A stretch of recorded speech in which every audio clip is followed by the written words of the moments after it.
macam tu bermaksud air masak pun tak banyak. Maknanya memang betul-betul nasib kau lah kalau kau betul-betul dapat. Jadi yang dalam video tu ke apa, kira nasib dia yang itu nak beritahu. Maknanya jangan mengharap terlalu tinggi lah. Tapi kalau cuti kita orang apa boleh pergi KL tu ambil. Yelah tak, maksud produk tu tak banyak. Kan, kalau kau nak ambil tiba-tiba orang tu order 2 box, 3 box, 2 box, 3 box, tiba-tiba dah 10 box. Jadilah. Jadilah.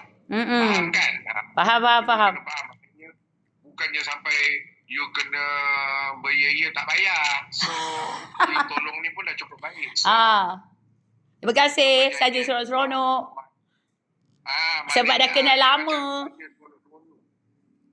Jadi kau buat based on that lah. Mana tahu kan. Tiba masak yang sekarang ni, I plan nak masak ni tak sil-sil. Meletup. Kita nak kasih meletup. Contohnya aku dapat 20 box, 30 box. Licin kau. Contohnya. 20 box baru 15 orang je. Orang 2 box kan. Maknanya baru 15 pembeli. Tapi 15 licin. So, I suka benda-benda macam tu. Ya, sebab Abang Wan memang terbaik dari dulu.